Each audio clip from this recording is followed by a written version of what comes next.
Hello, welcome to Culture Mix by Art for a Reason. My name is Blessing 𝐒𝐚𝐬, the chief advocate to some of you. Today we're at Tiwani Contemporary for the Sands of Time exhibition. I can't wait to give you the gist of it. Let's go in.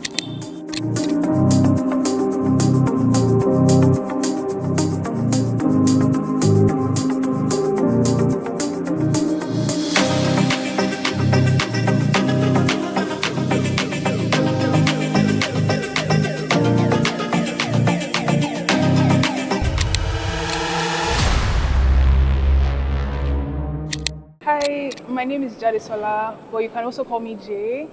I'm a member of AlaPraxis, and I was responsible for some of the curatorial vision that went into developing Sands of Time walls we can walk through. So there are 6 members of AlaPraxis, and we work together to conceptualize and develop this hourglass sculpture.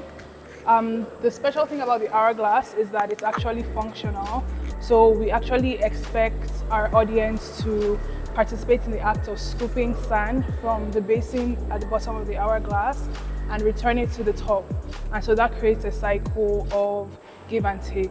So the hourglass was conceptualized as part of a residency that took place in Dar es Salaam in Tanzania.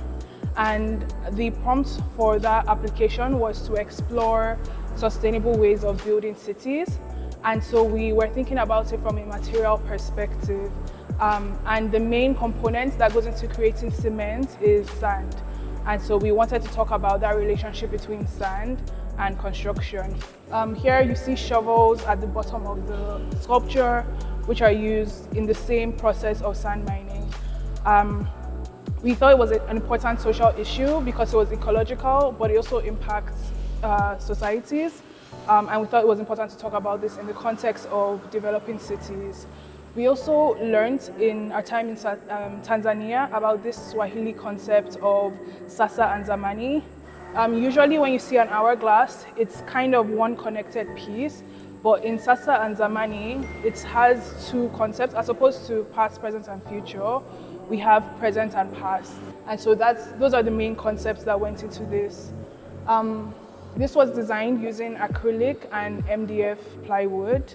And so we were trying to approach it from a very sustainable and accessible way. We wanted to create it in a way that was approachable, that allowed other designers to kind of replicate sculpture using the same material as opposed to using material that was inaccessible. Part of the residency, beyond just the sculpture, was the photography, the documentation of our experience and the documentation of people, the people that engage with the shorelines as a place of safety and pleasure, but the people who also are a part of this supply chain of sand mining, and as well as the outcomes and the impacts of sand mining on buildings, on homes, on communities, and in people's lives. And so those are the main themes that we explored in this exhibition.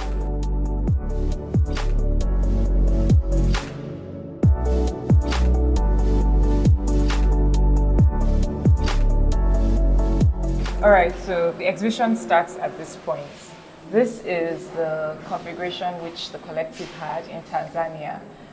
As you see that they have this walkway, and in this configuration they had the photographs running through the sides and then the kangas running this way.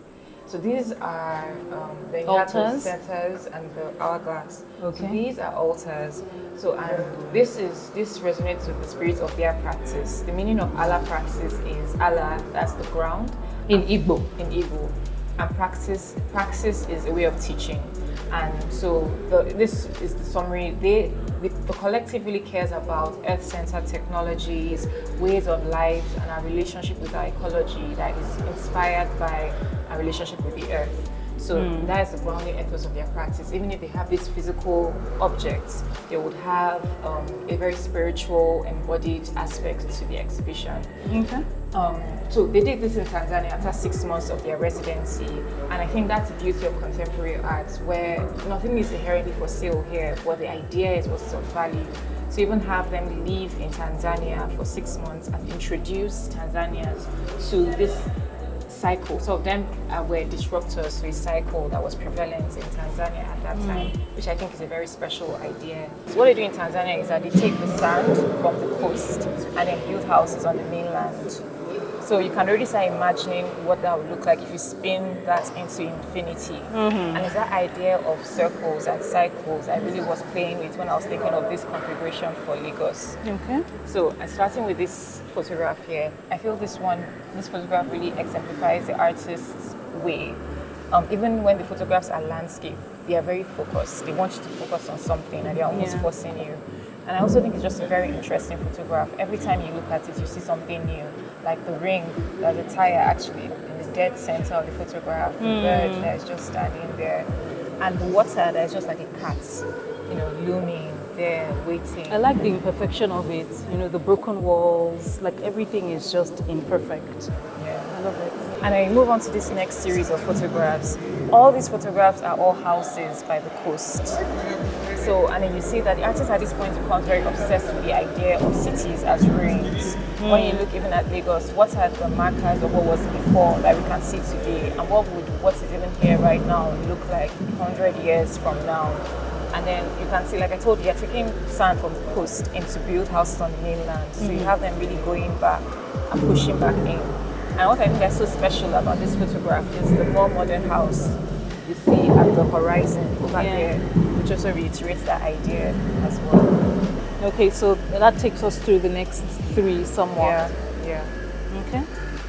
This is a jacuzzi, and I think it's so fun because you're almost like, who lived here? They must have been very well off to have this, and then for them to even leave. So you're like, this force must be so powerful that nobody is safe. So this next one, you see the artist looks down at the ground, and then you see the water pulling in. And I think this is that photograph that I was speaking to.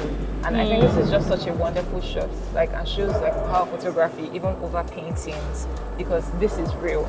It's not dreamed, it's not imagined, down to the curtain that is draping down and the colors that the owner of the house had used to paint the walls. And then you can see the water again now flooding the place. These buildings, were they brought down or was it just natural disintegration? It was a natural disintegration, but sped up. It's not the disintegration of the ruins of the Greeks, for example. This is a disintegration from abandonment and something that was, taking more time. So this one shows you, like I told you, they were taken from the coast, but then this is right beside the road now in the mainland. They're taking sand from there now. It shows you the extent to which this practice is, happening.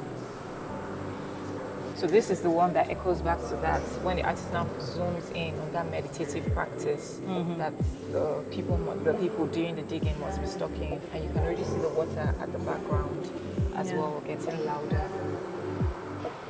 This is a lagoon as well in the mainland. They're doing the dredging right there on top of the water. This is Lagos? This is all Tanzania. Okay. What is very special about this one is that you can see this house is already becoming those houses there, and in the fall you can see he's literally walking on the water, unconcerned, just carrying his bag of sand. This is his treasure. I like to think of this as the halfway point of the exhibition, where we are now meanwhile at the beach. People are fishing, people are playing.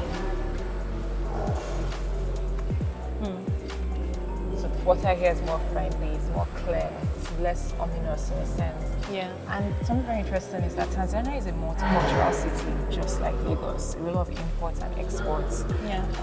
But it's in this section of the exhibition that you see that true multicultural nature of Tanzania. They have such a strong Arab. This is where you also see the first Arab, because they have such a strong Arab population. When you look up, these are their traditional fabric called the kanga fabric, and you can see the Middle Eastern influence. Like our Ankaras, the motif goes to the end of the fabric, but theirs has this perimeter around it that shows that it's such a strong Middle Eastern presence.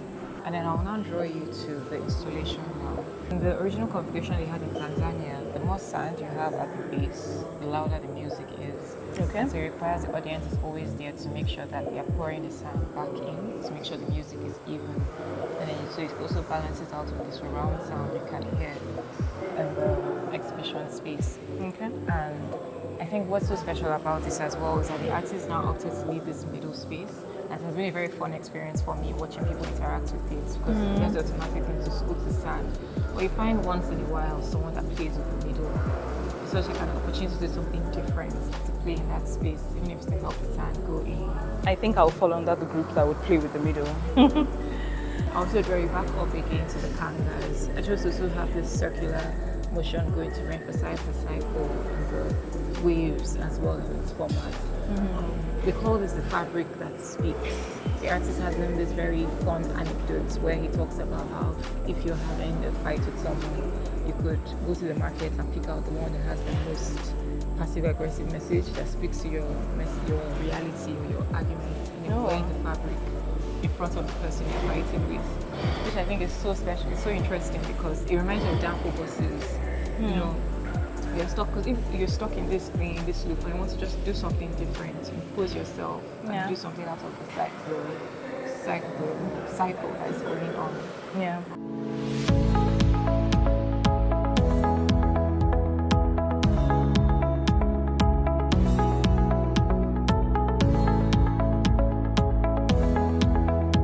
Hi, my name is 𝐒𝐚𝐬.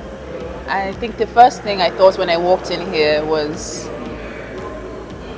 it's very open, and it calls one to interact with the space, with the photos, with the sculpture behind me, with the sand, and I'm really interested in finding out what it's all about and what's next.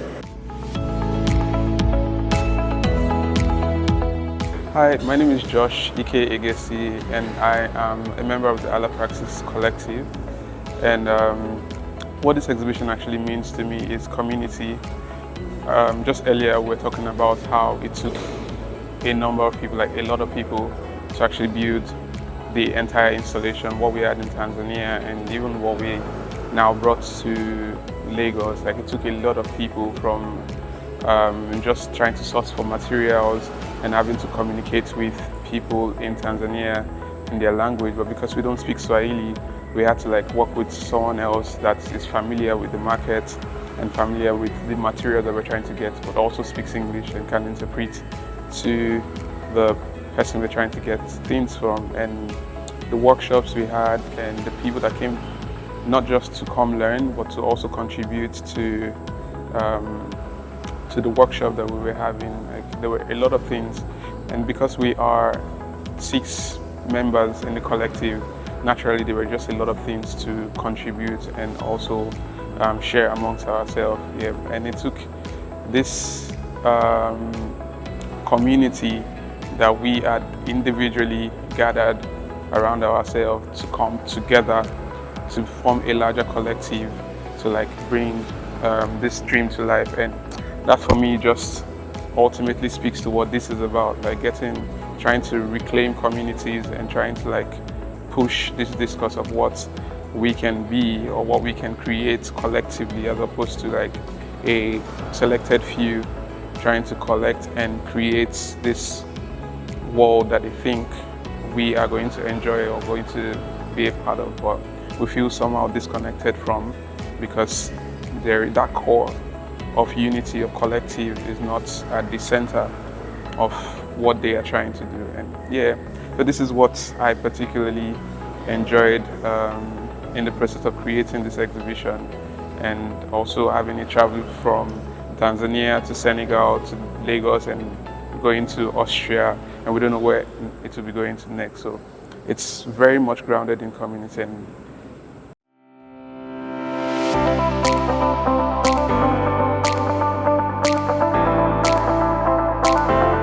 So my name is 𝐓𝐢𝐦𝐿, and I'm a member of AlaPraxis. I joined, same as everyone else, in January of 2024. And this exhibition, traveling from Dar es Salaam to Dakar to Lagos, I think has been very important also to showcase this in coastal cities, because the exhibition, at least for me, it's very important to understand how the construction industry works, how the building industry works. I have a background in architecture, even though I don't really practice it. But I think I'm always interested in public spaces and building projects and seeing how resources are managed and how that affects the ecology. So for me, I was really interested in understanding the vernacular architecture of Dar es Salaam. So that is the architecture that outside of the city centers, what people build with their hands, what the materials that they find that are readily available for them to build with. And this is what you find around shacks or what you call improper settlements around the coast. And we spend a lot of time documenting these places to understand the material culture, like what is the native material to that area.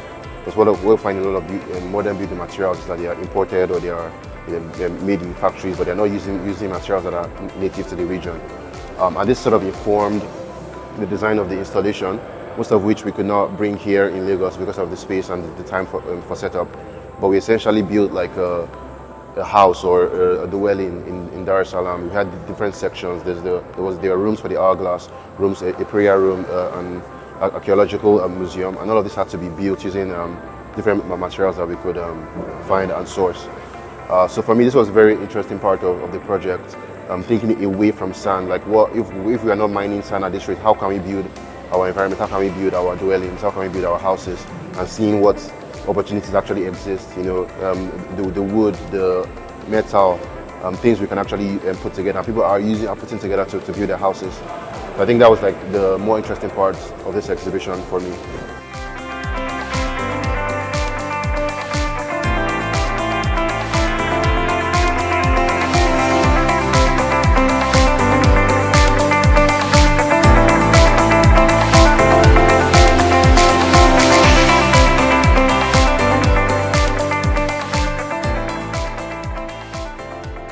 Hi, my name is Noah Misan-Okwudini. I'm an anti-disciplinary artist, writer, and creative technologist, and part of the collective AlaPraxis. And Sense of Time for me is, about community, about the people, and our relationship with our waters and our coastlines or our coastal areas, basically. And being a part of this project has taught me a lot about slowing down, looking down, and feeling.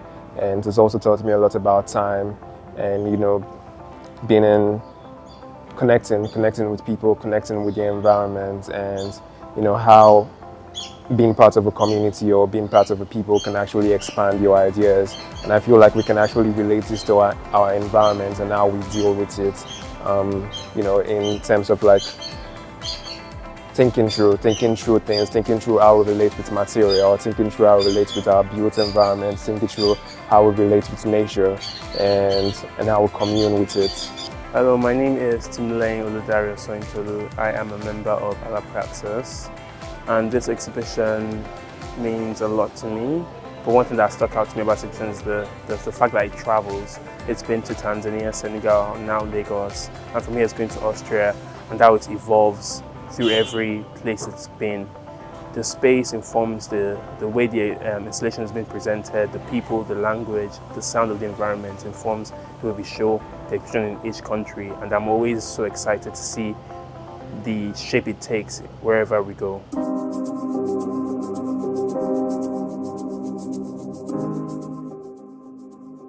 Hi, my name is Peace Tobola-Tunji Odope. I'm a member of the AlaPraxis collective, and this exhibition means a culmination of the works that have been done in Tanzania, and also it's a blessing to see the fruition of this collective effort in tackling a problem that is prevalent in different coastal regions in Africa, and it's amazing to see the reactions of everyone of this past efforts that have been coming since the past year, and this is amazing to see.